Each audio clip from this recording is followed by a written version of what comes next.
love to be God magnet. Love to tell me don't you grab it. Welcome to Lobster Magnet's Review, the channel to review with better audio. Yeah. Holy flying! I got waifu illness. You got Wi-Fi. Yeah. So those, if you could tolerate those last reviews that I just uploaded, good for you. We finally figured out why it was doubling up. It was the stupidest fucking reason in the world. Greg, why don't you tell him? We had two different audio sources going on at the same time during the recordings, so we just had to get rid of one of them. Yeah. So that was the problem this whole time. It was terrible. This is my Nembeast, Captain Crunch. He's my Nembeast Damon avatar. I'm sure you've heard him many times. So, Greg, what do you think of Hunter x Hunter? What did I think of Hunter x Hunter? Oh, this chapter was great. I love this chapter. I didn't love it as much as you, but I'm curious to hear why you loved it so much. Because I feel like the most interesting thing in this chapter was the fact that we learned that, like, Kurapica's overpowered Emperor's Time has a very big restriction on it. And that justifies why it's so powerful. And that, like, you know, spoiler alert, but, you know, since you read the chapter, certainly if you're watching this, you probably know. Apparently, for every second he uses it, he loses an hour of his lifespan. Yeah. And that's a cool drawback to this ability.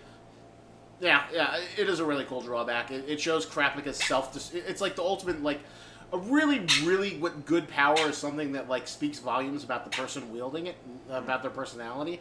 And the fact that Kurapica is, like, basically willing to do something that's so innately self-destructive, it's, like, 10 times worse than just limiting his powers by the spider shit. You know, this is, like, 10 times worse than, like, to achieve my goal, I will sacrifice my lifespan to use Emperor Time. Yeah, I really like these little drawbacks for Nen powers. Just you know, it adds like a sense of like dire need to get like this quick boost of power. Well, you know? yeah, that's definitely what makes like the Nen more interesting than many other shonen power ninja magic systems or whatever, is the fact that like there are so many rules and restrictions, and the idea that like, you know, oh, you can shoot a fireball, but you know your fireball's even better if you only shoot it on Tuesday, and the more you add onto it, the more interesting it becomes. Yeah, like for example, Gon's when Gon got his like short boost of power to beat Pito. Yeah, although I wish that we had a better idea in terms of like what the restriction he placed on himself, unless it was just... Obviously it was like horrifically bad. Yeah. It was like so life-threateningly bad, like needed to have like some Deus Ex Machina to get rid of it. And you know, of course, that was like one of our favorite like Nen restrictions in the series, given the fact that it had such like terrible consequences for Gon. Although the Emperor Time one is, Captain Crunch, why don't you just sit on my shoulder? I used to love sitting on my shoulder. Maybe you're not using Emperor Time. I guess not. My like the dolphin bird is not flying around and doing as you wish. So what do you think of the dolphin thing, that apparently Kurapica can like store his power into someone else? I guess that like all of his powers have like a basic use, and then there's like an Emperor Time use, which like double, you know, has an increased version. It like almost feels like something you'd see in like Warcraft 3 or you know, in Defense of the Ancients or League of Legends. You know, I had to keep on rereading this over and over again just to like clarify in my own brain like how this is all working out. It's really complicated, don't get me wrong. But like I felt myself getting like super like sucked in to the you know, the intricacies of all these powers, and like on top of that, like in the very few next panels they're talking about the intricacies of like inter-prince politics. Yeah. And like, which phone call should I answer first? Which phone call? Which is the most phone Oldest call? or youngest or middle? Or should you answer the doorbell? Which one do you choose? And of course, Benjamin, the seemingly impulsive guy, decides to like, oh, I'm just going to send another bodyguard. And so, Greg, what do you think of the timely demise of Yup Man? Wow, Yup Man didn't seem very smart in his planning out of this. He really underestimated the bodyguards. I don't really know what Yup Man was trying to achieve. Was he just going to be like, I gotta act in self-defense and kill the prince? He's like a really rules lawyery douchebag who Yes. is just like, you know, obviously like a super psychopath. But, like, Benjamin didn't, like, tell him to go start, like, murdering. He just says, go watch him, give me intel. He didn't say, like, you can defend yourself, but, like, yup, oh, she was gonna poison the prince. That's why I had to kill her. Yup, oh, you're gonna poison the prince. I gotta kill you, too. Yup. Yup. He was really dumb in that respect, but you know it was great that it happened because one he was trying to give a rise out of the guards in order to get more intel, but he underestimated them very much so, especially Kurapica. Like Kurapica's powers are absolutely ridiculous. He might have stood a chance if he was able to use his Nen. He probably didn't. We don't know what his suspect Nen power is, though, unfortunately, and that's what I'm kind of curious to know. Yeah, it doesn't get rid by the Dolphin readers. Yeah, I don't know. Why didn't the Dolphin read it? Because it, like, still had one power? I forget what the logic was. It was still storing the other power when Obito... Is that her name? I guess. Sure. Just call her OPT. Maybe someone in the comments will tell what her proper pronunciation is. But yeah, so her power is being stored by the Dolphin thing. Yes, because Kurapica, like, put the power in there, and then he sucked out the power from Yup Man. Yeah, but he doesn't know what Yup Man's power is right now. He needs the Dolphin to analyze it. So right now he's still in Emperor time, I believe, in order to store these two different powers in two separate locations at the moment. I thought he canceled. Well, he wanted to, like, see if he could last out the week, but then he realizes that if he, like, waits till the banquet, so now he's, like, trying to force the queen to, like, you know, use it on something so he can find out what the power is. Yeah. So it looks like the other guy's power is not going to get too much use because they're just going to throw it on some random little small animal. Yeah. At the moment. Some gerbil thing, isn't that what he said that would be perfect for it or something? Yeah, but they can't get to that hamster unless it's a week from now, because that's the next time they'll see that prince. Yeah, and then Kurapica says, like... You have to throw it on a fly or a mosquito. You gotta throw it something as soon as possible because, you know, he's gonna, like, lose half of his lifespan for, like, a stupid, inconsequential reason. Yeah. But now, all of a sudden, he's got to answer these phone calls. Yeah, these phone calls. One from the first prince, another from the fifth prince, another from the third prince. Yeah, the third prince. So no Tesseric yet. Tesseric is which prince? Kurapica, he's the fourth one. He's the evil one. Okay, yeah. So Kurapica's in this political situation where, like, all the eyes are starting to focus on him because he revealed about the Nen beasts and he knows about Nen, and he's becoming a big player in this succession war. What I love about this is, like, it's juggling, you know, not only the intricacies of, like, Kurapica's, you know, abilities, like Nen abilities, while he's, like, trying to combat Yup Man, but also, like, juggling, you know, inter-prince politics at the same time. And, you know, I love that little clusterfuck of, like, oh god, I gotta handle all these things at once and, like, make sure, you know, I have the right mindset when I'm, like, you know, confronting the princes, so, you know, nothing politically bad happens. Kurapica's like a little anal rules lawyer. He doesn't want to, like, play bad politics, but then now he's in the Game of Thrones that he doesn't even want to play. This feels like a lot like Game of Thrones. Yeah, yeah, with the different princes and all their political things. I wish Benjamin was more proactive. I still want to see a prince death. One thing I didn't get about this chapter was Benjamin's officer and how he analyzed Kurapica's powers, or how he analyzed the situation, because he only got an audio recording of Yup Man, right? Yeah. So he was able to hear most of the conversation, if not all of it. Well, all he knows is that Kurapica overpowered him, and he's some sort of really powerful, convoluted power, and they should all fear Kurapica. And Kurapica, like, found the audio recording device on his ear and destroyed it. So then all they have to go by is that one of the bodyguards has a way to suppress Nen, possibly, or the bodyguard was controlled by a manipulator user. Yeah. He's trying to like speculate. He doesn't know that like Kurapica can use every fucking type because of his fucking Emperor's time. Yeah, and he's deciphering whether or not he can get a confession from him or not.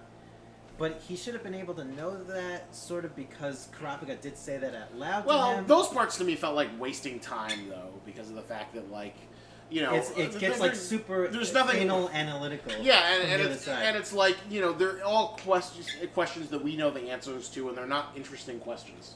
I think, personally it is interesting from my perspective because it's like trying to understand the enemy's perspective. And what motivates them.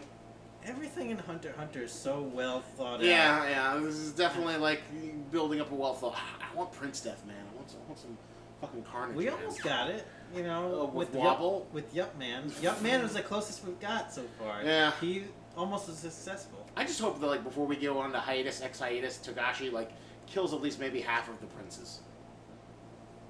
Half of the princes. Oh man, that's ambitious. Yeah. I feel like maybe one or.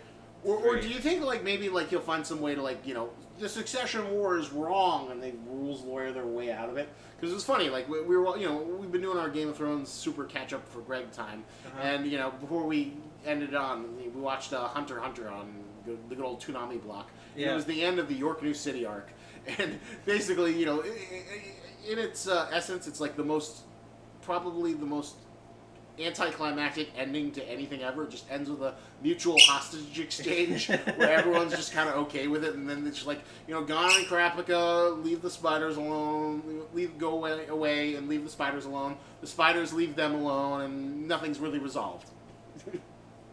Except for Prolo Lucifer, not being able to use Nan. That's still an awesome arc. It is a really good arc. It is a really good arc. But are we going to see that with like the Succession War, where there is no they come winner? up with like a peaceful solution, absolutely peaceful, no harm done. Yeah. So some way to get out of it. But I feel like Tesseract is not going to allow that at all. No. He is never going to change for like the better, unless like Nen gives him like some sort of enlightenment in his personality. He's like the whatchamacallit, the King Joffrey of Hunter x Hunter. No, I'd say he's more like Ramsay. Oh yeah, Ramsay Bolton. Yeah, because Ramsay's much smarter than Joffrey, and like Tesseract seems like he's this awful, horrible, psychopathic sadist who enjoys like murdering and skinning people.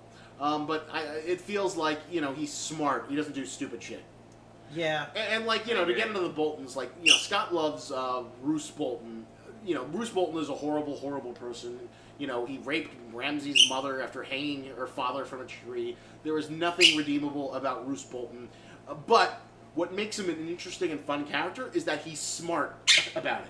He understands the importance of, like, even if he does awful things, of generally keeping people quiet and keeping, the citizens happy, because, if you just spread fear and dissent, that they will ultimately turn on you.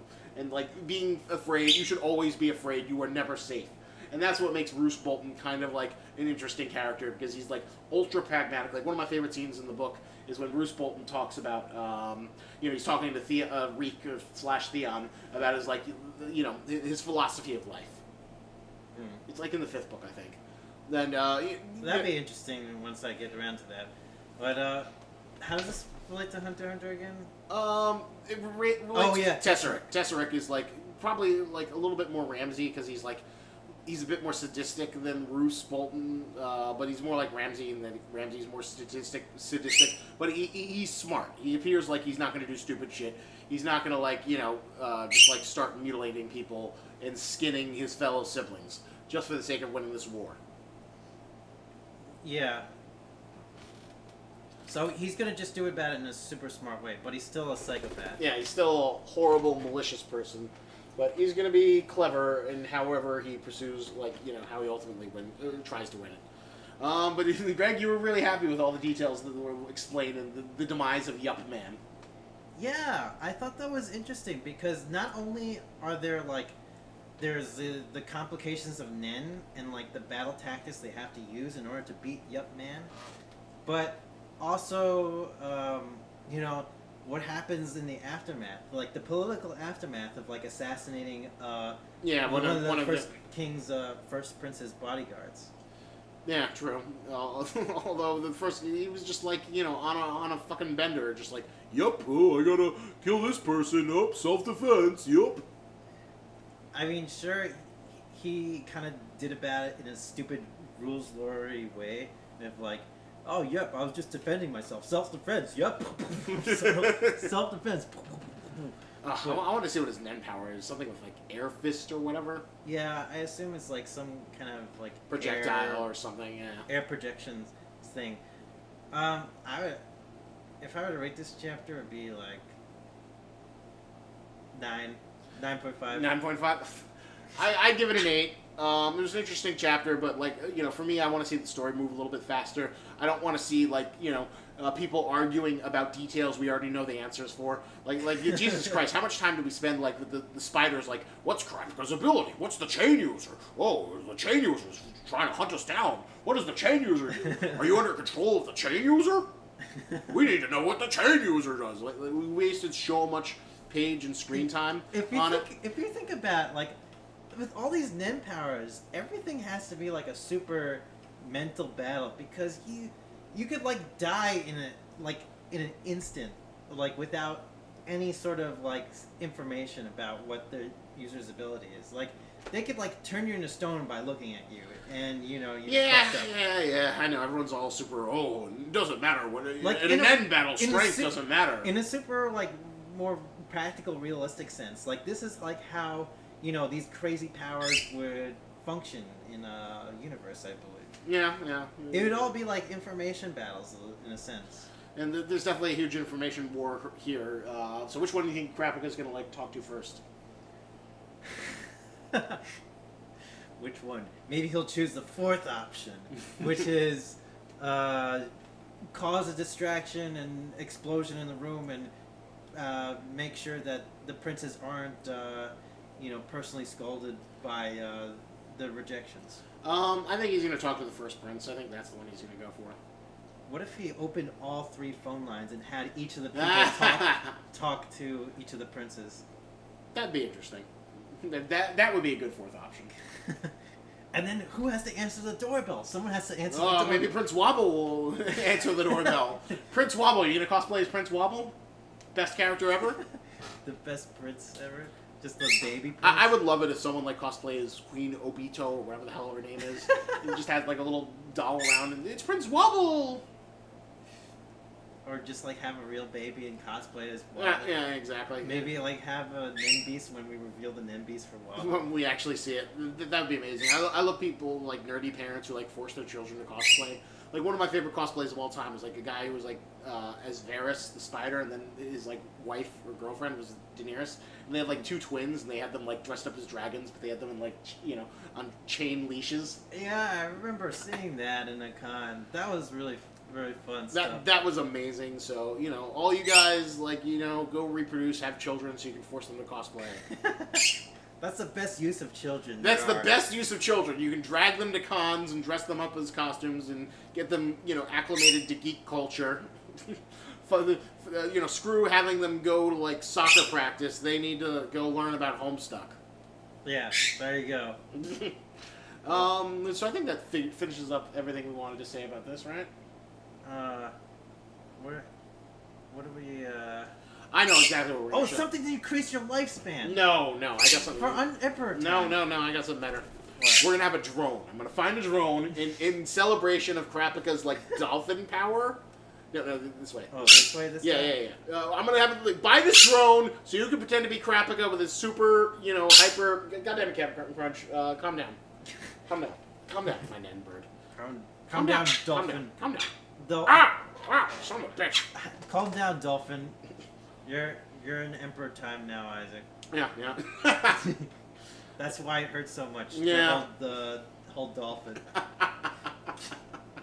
He knows the lip is like my vulnerable area, so like if he's like wants to get me, he'll go for that damn lip. It's like, you motherfucker. It decreases your lifespan. Captain Crunch is my Emperor time. This is my Emperor time. Nen Power Parrot. Every bite of the lip, Isaac, is a few hours off your a life. few hours off my lifespan. I've activated I have an incredible bond where I can hold this bird in my hand. It is an incredible power that few people possess, to have a bird softball on your fingers. But that power comes at an incredible price. This animal is a psychotic monster that attacks people and, tries to bite my lip and tries to, attack me every now and then. But I use my Emperor Time to control the parrot. This is why I despise Emperor Time. I despise that Nen power. That Nen power, yeah, my Nen bird. So yeah, go buy the drone over there. You can go pretend, I'm sure someone's gonna make a dolphin at some point. But you can buy a drone, use your incredible arts and crafts powers to turn it into a dolphin. Oh, and use it as a cosplay. Yeah. If the con allows drones. Oh yeah, that's true. Cons probably wouldn't allow drones to fly in the yeah, building. I imagine that'd be kind of taboo. I don't know, maybe if it's really small, you can get away with it.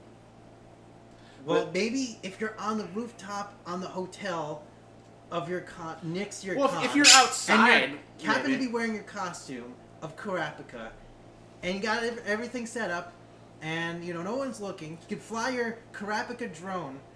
Yeah, and cosplay. That would be awesome. You buy the chains, and you got the drone flying next to you. You'll be the pimp boss man. All the Hunter x Hunter fans will love you. Absolutely. You will be the king. Take plenty of pictures, and you'll be famous on Instagram, Twitter. Yeah. Facebook. You'll win the succession war of best cosplay that takes place at every con. It's always a competition. Everything's a competition. Oh my god! Imagine, people cosplaying as all the princes and doing a succession war thing.